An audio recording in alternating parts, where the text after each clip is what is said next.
Alright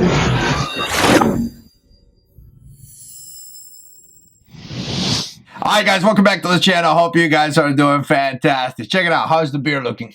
It's looking good, right? I gotta get a haircut this week, so it's gonna go away. I think I'm getting old because you see all those white hair right here? Man. Alright, it is what it is. Check it out. I saw this comment, and as I was reading this comment, I was thinking about tactics and concealed carry and things like that. You know, I've been concealed carrying for many years, but I read the comment, and obviously this guy is being you know, a troll. But I read this and I came with this idea to discuss this. Put comments down below. Let me know what you think. Maybe you have some kind of teen tactics. Maybe it's you and your wife.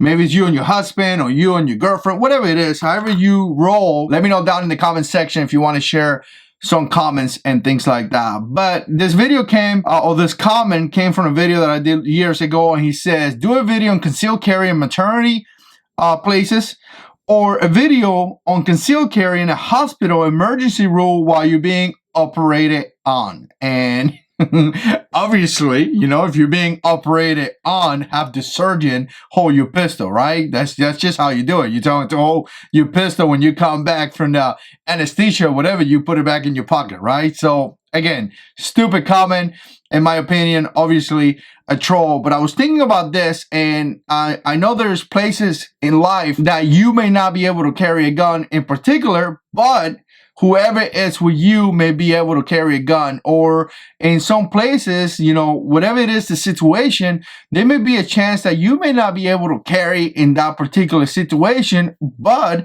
you may have somebody next to you that is carrying a gun. And this is why cross-training is so important, you know, and having multiple people being able to carry is really important. So I wanted to discuss a couple points that I do in my family, and this is just something that we do. And I gotta tell you, when we go eat or we go out or anything like that, it's very common to be, let's say we have dinner or something like that. It's very common to have 2 or 3 people carrying a gun in that particular situation. You know, either me, my wife, and other members of my family, because that's just what we do, right? And again, you know, it's something that we've been doing for years. It's not new or anything like that. We don't even think about it. It's not like we go like, hey, what are you carrying today? Every now and then I mess around with little brother and be like, hey, EDC check, what you got? And we play around like that just to know what we're carrying in that particular situation. But overall, that's just something that happens a lot. And to me, it's really important. That's why, you know, I kind of stress when you have a couple, when you have husband and wife, to kind of like, you know, I wouldn't say make, because you can't make anyone to do things. Those things where guys complain here again, you know, all the time, being like, hey man, I'm trying to make my wife carry a gun and she doesn't want to.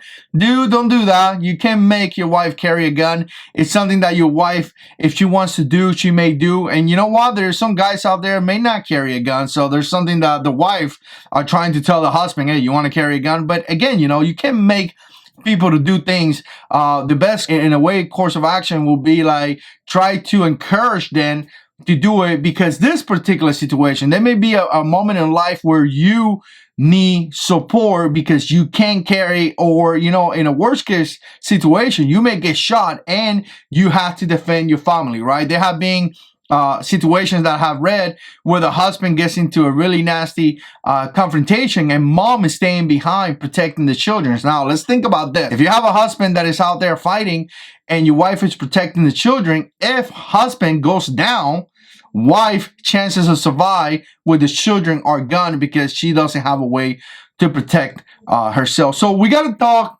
about teen tactics in a way, right? What about if something happened where I can provide, or I can be the protector in that particular situation? What is my family going to do? And when we think about this, because again, there may be places that you may go that you may not be able to carry your gun because whatever situation, maybe you're wearing clothes that, you know, you're going to a job interview or something and you're wearing this fancy stuff and you don't want to carry a gun. But you know what?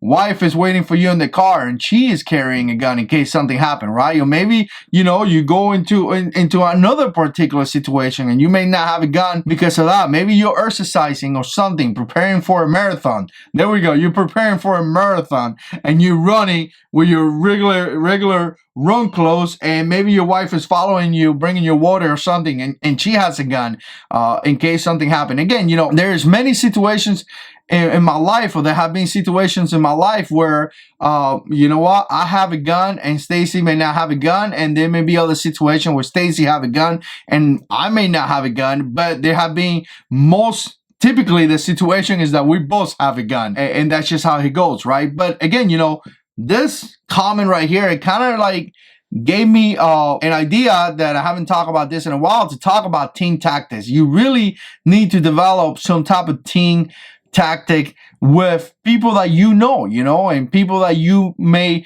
be friends with. And what I come to find out is that usually I hang around with people that I don't want to say that everybody that I hang around with has a gun, but typically guys that I hang around have guns because the way that I am.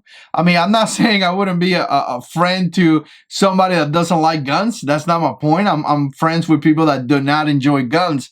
But overall, typically, a lot of the people that I socialize with, a lot of the people that I may go out with in some situations are gun-friendly people, and some of them carry guns. So when I go eat, like I said, it's very common for a couple people to be carrying a gun, and that what that gives me is that we have an advantage, because not only I have a gun, there's multiple people with firearms that in case of something really crazy happening, like a disaster or something like that, obviously you're gonna have multiple people being able to react to that situation. So again, team tactics, something that we really need to think about, and something that we really need to like understand and prepare for. You know, some things that I do, just thinking top of my head right here, you know, having same guns, you know, that allows you to share magazines, allow you to train with the same firearm. If something happened, you know, obviously the other person know how to use your gun. You know, having the same caliber, that allows you to share magazines, or not only share magazines, but share ammunition. That's good. You know, having kind of like the same gear, it gave you the whole standard equipment, and you know, understanding what to do, when to do it, how to do it. It kind of put you on the same page. Works better when communication may not be there. In case of a confrontation, there's going to be sometimes lack of communication, there's going to be confusion, and being in the same page, in the same understanding from the beginning may help you overcome that. So again, you know, team tactics, and you know, there may be a chance that you may not have a gun, and maybe a chance that if something happened, multiple people need to respond, and we need to talk about team tactics, because I mean, it's just better. You know, one gun trying to defend your family is good, two gun is better than one gun for sure. So again, let me know what you think. You know, keep putting comments. A lot of times you guys put comments down below. I take a print shot. I talk about them. I think it brings value to the channel. Some people are asking the same kind of question. Every now and then we get some comments that are not as good, or maybe trying to troll in a way. But you know what? We get those comments and we talk about it just like we did here, and try to get some value out of a troll comment. Let me know what you think. Put comments down below. And as always, God is in control.